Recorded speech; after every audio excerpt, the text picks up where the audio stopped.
rolling now. All right, let's give it a few seconds for my editors to do their magic and let's get Mhm. started.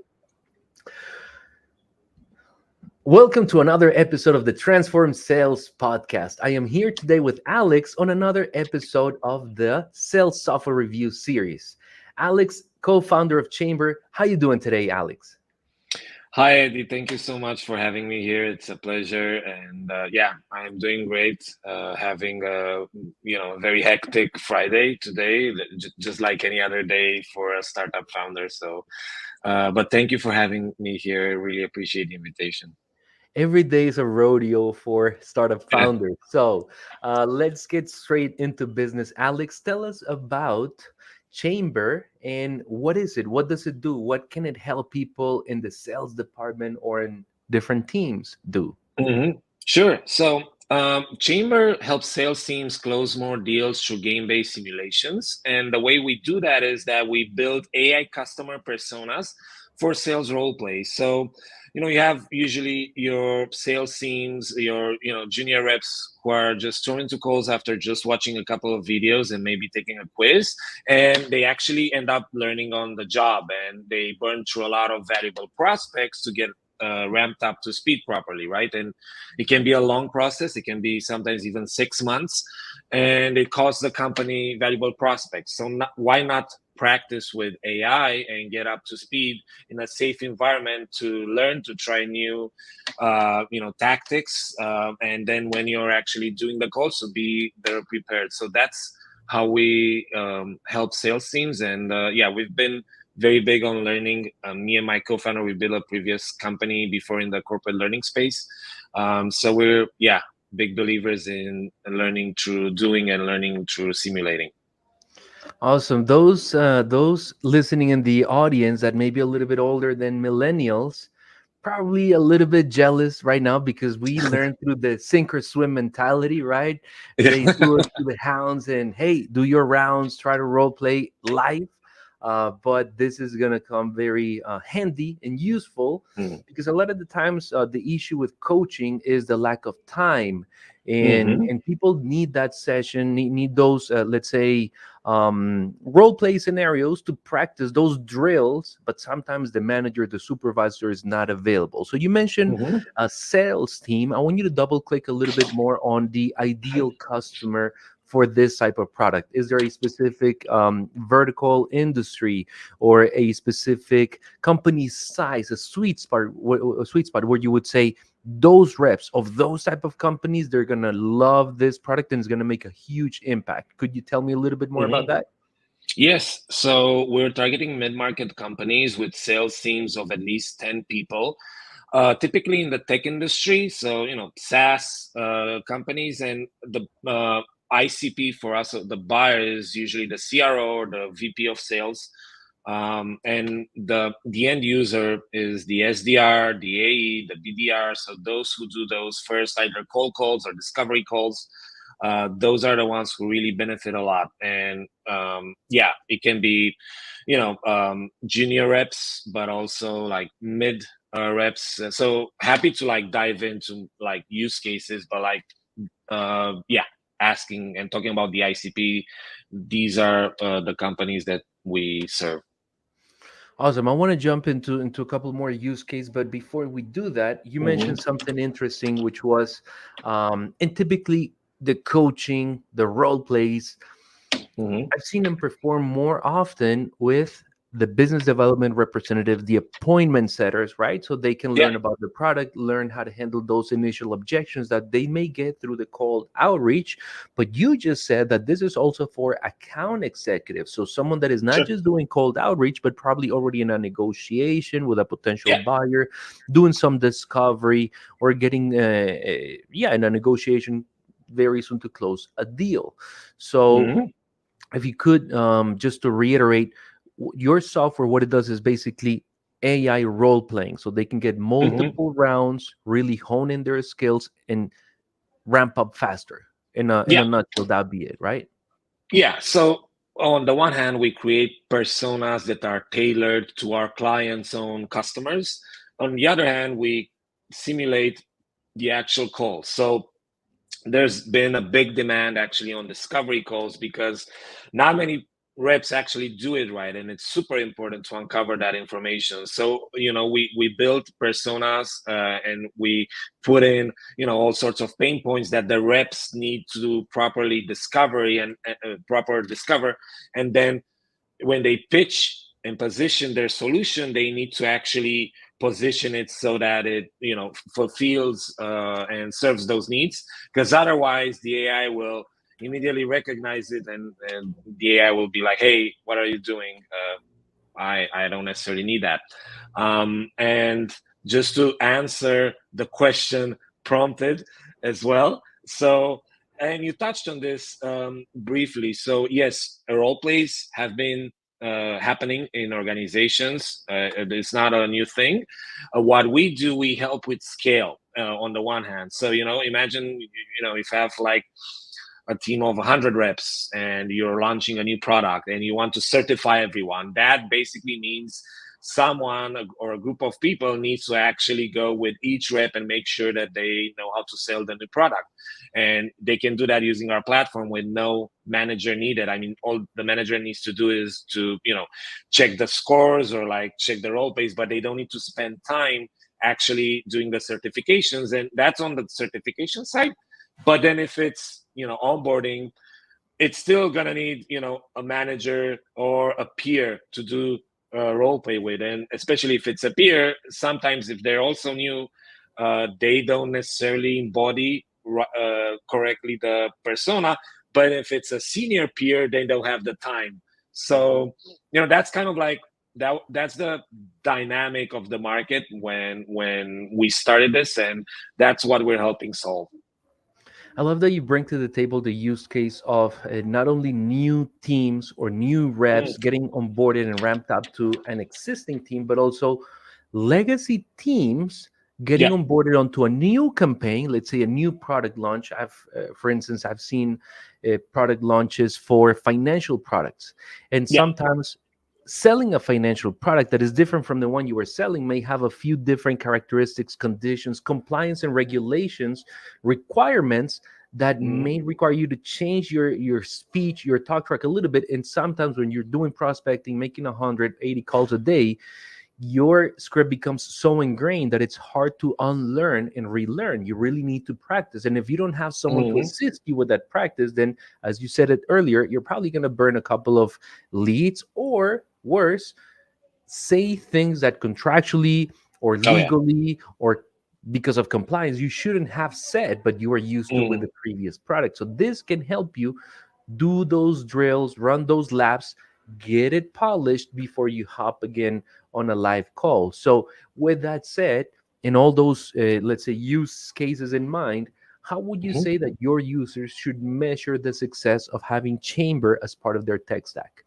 Sure. So there are a couple of value props that we typically focus on, and one that's increase of conversion rates once you're up and running. And so you can do A/B testing and see how are reps performing using Chamber, how are reps performing without using Chamber, and typically you can see results in like just a matter of weeks.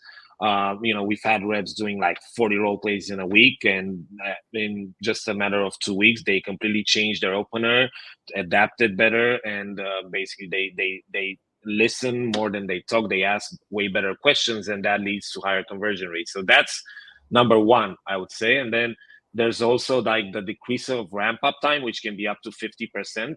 So if you're ramping up a rep and they reach full productivity in like 6 months, we can like decrease that to potentially like even 3 months, and maybe even more depending on each use case. So that's the ramp up time, and then comes the time saved on the managers and peers and while doing the role play themselves. So it can be a couple of dozen of hours per month, even more, especially in bigger teams.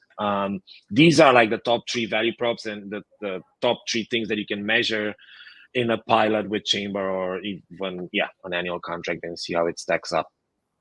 Perfect. So if we were to look at the KPI trifecta, just to Yeah. quickly recap, any improvement on the conversion rates, regardless of the role, regardless of the stages, if the conversion rates of your baseline are improving, that's Yeah. the impact of the tool. Number two, ramp up time. People Yeah. are hitting productivity, let's say ideal Faster. KPIs faster, right? Yeah. They're getting ramp up faster. And number three, your managers are saving time by having to do less coaching while still getting the benefit of the coaching activity, of the role play rather, because it wouldn't be a coaching, it would be more like a Hmm.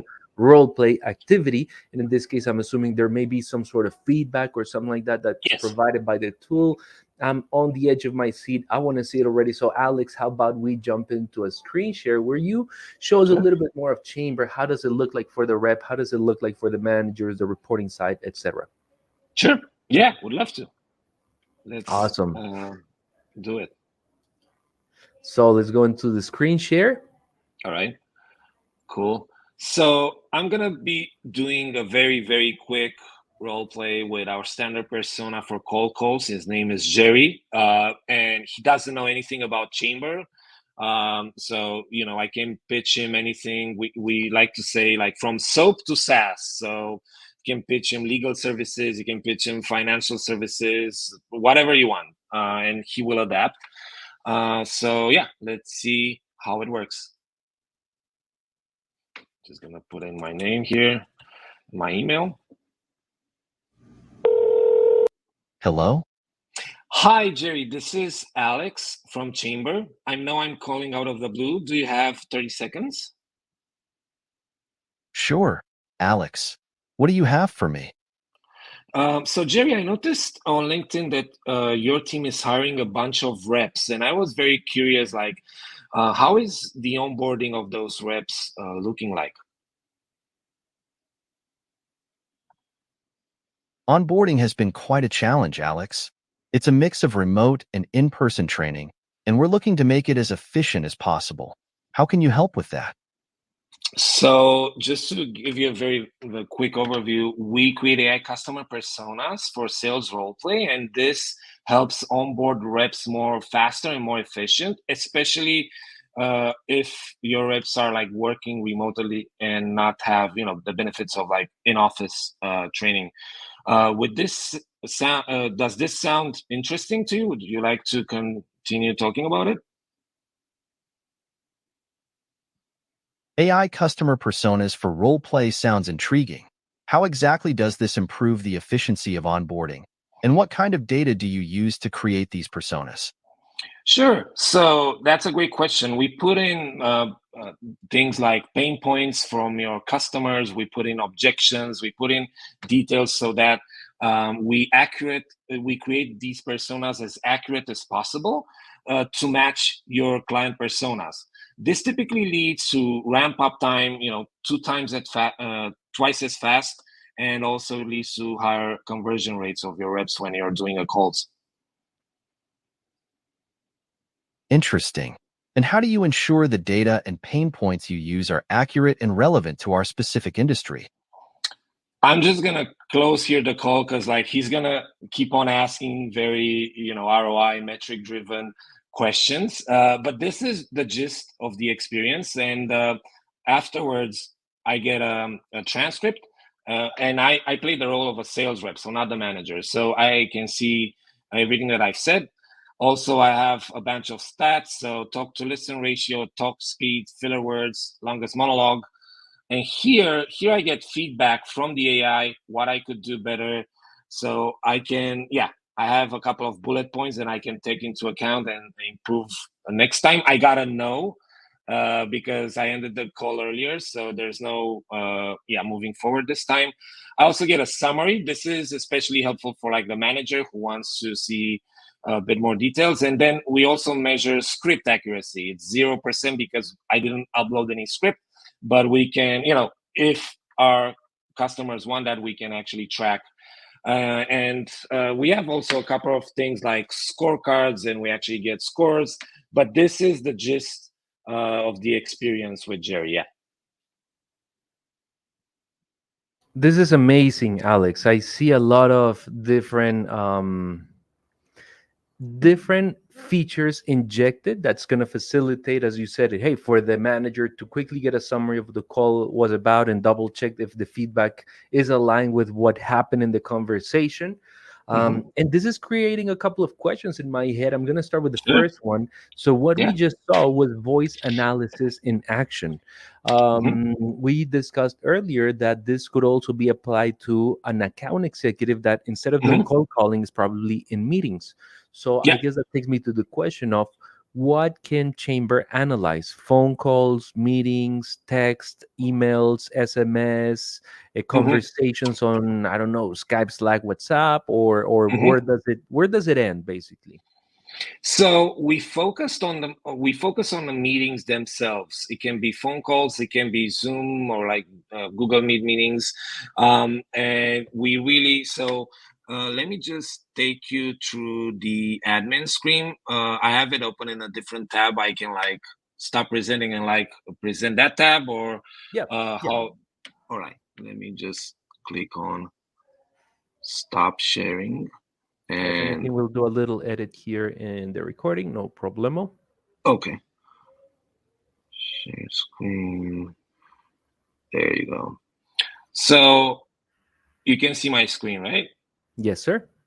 Okay. So basically, from the admin, I can not just create and tweak the persona, but I can also assign them different call types. And it can be a discovery call, it can be a renewal, it can be, we have many types of calls. And then I assign them to my players, my reps. We call them, yeah, players. And then basically, as mentioned, they get a score. So this is the visibility that me as a manager, I can see exactly how well they did with each role play and yeah, what they can improve. And basically, this is the scorecard part, and we can create scorecards that are, if you want to track, because you mentioned tracking. So if you want to track if they ask for budget, if they set next steps, we can do that, and actually, the AI can track whether or not the rep made all that. It all depends on each company, whatever framework they use, if they use like Medic or MedPig or any other framework. So that's why we leave this customized. I love it. Now, I also like the user interface. I see Hmm. that there's a level of gamification as well. Hmm. That's playing in there in like ranking up, getting more points, trying to get that perfect call, trying to get that Yeah. perfect score, and adhering to the call guideline that the company may use. I wanted to ask you, what if there are multiple stakeholders on the call? Let's say is the rep and three people from the client. Hmm. Can the tool detect those nuances or different personas? So we're building for that. For now, it's more like a one-on-one conversation, but we can create like, if you have like all three of them in the calls, for now we cannot facilitate that simulation. But if you have three different stakeholders that you need to talk to individually, we can create three personas to match each stakeholder because everyone has different needs. Everyone has like different language sometimes that you need to actually use, and yeah, it's a different, almost a different sale from each stakeholder to each stakeholder. Right, a complete different style, persona, Yes, interest, correct. impact, etc. Cool. Different Now, KPIs. Yeah. I love it. So it's in the roadmap to be able to differentiate the different personas. If we were, let's say, on a Zoom meeting, Hmm. and the next thing that brings me to, you kind of like touch lightly on that. You just mentioned the qualification frameworks, band, Hmm. medic, medpic. I wanted to ask you, talk to us a little bit about the implementation. Hmm. How much, or basically, what should companies in the audience listening to this episode and wondering if Chamber is a good fit for them, what should they have in place to go easier and smoother through the onboarding and get more value out of the tool? What should they Hmm. have in place? And also, that's part one. Part two, whatever it is that they're missing, how much can your team support them with that? Is it like, do they have to pay an additional fee for some consultation hours to map those things that they may be Hmm. missing or not? So again, what should they have in place? If they don't Hmm. have it, how can they get it? Is there like a support program from your company? Do you have some hours that you provide to help them get that up to speed? Walk us through that, Hmm. please, Alex. So, I mean, we definitely, support them with everything that they need to have this set up as fast as possible. But it's actually quite easy, and most of the, if not all, but like most of the companies that we talk to already have in place like information about their own personas, regardless of how wherever you have that. It can be in the CRM, it can be in Gong, it can be. We don't need that much information actually to create a persona. It's more rather of like having some basic answers, like what's the pain points, company description, like seniority level of the persona, and we usually get that quite easy. It's it takes us, if we have all the information, it takes us a matter of minutes to create a persona. I wouldn't say it's like, I didn't get the feedback so far from the market. It's difficult, and this is actually, that's why we offer free trials. We want to get the product in the hands of customers as easy as possible to try this out, and it's quite a streamlined process on that end. So we send out a survey if they don't have any, or they're not using any tools. So and it doesn't require too much support on nobody's end. How long would you estimate the onboarding process to be like? If let's say someone listening today books a meeting with you tomorrow, when could Mhm. they start role playing and practicing with the tool? Immediately after the call, basically. We offer them access to Jerry. We offer them in a matter of minutes, we can create that persona, and they can start practicing then and then, right then after the call. So, and on the onboarding end, once we actually do the deployment, we offer like training for the reps how to use the platform. We offer training for the managers how to use the admin, but that usually doesn't take more than, it can be stacked in 2 sessions in the same day. So it's quite fast. Okay, so it's almost an immediate kickoff. Yeah. Get set up in 1 to 2 days maximum.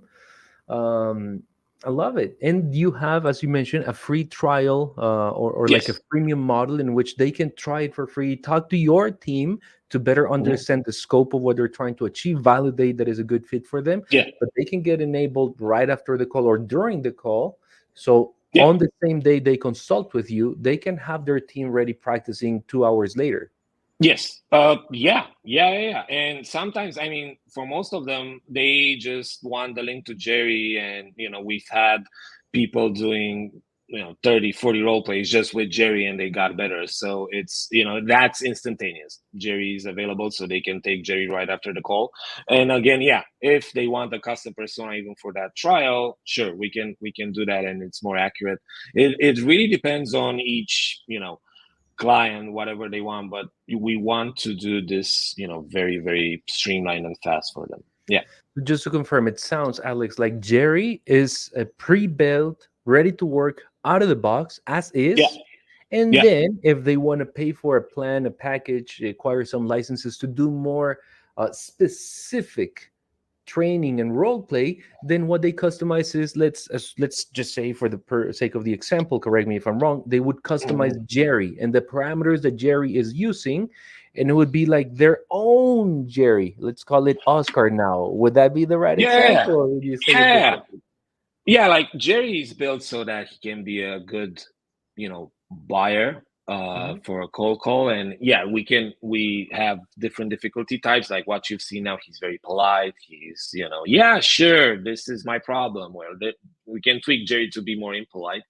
And but when we create, it's not adapting Jerry. It's like a brand new persona from scratch. So yeah, it has the you know built in, under the hood tech that Jerry uses, but it's not Jerry adapted. It's a brand new persona. It's Oscar, or it's Phil, or it's Alexandra, whatever they want to call it.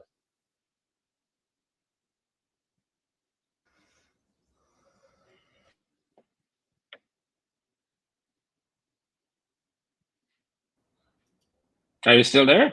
Yes, yes, I think I was lagging there for a moment. Okay. But I think the answer on your side came through well, which is, hey, there's Jerry, then we can also customize always. Let's give it a few Mm. seconds for the stable connection to come back. My editors will make sure to remove this part from the episode. Hmm. But I think that's pretty much a wrap up for today.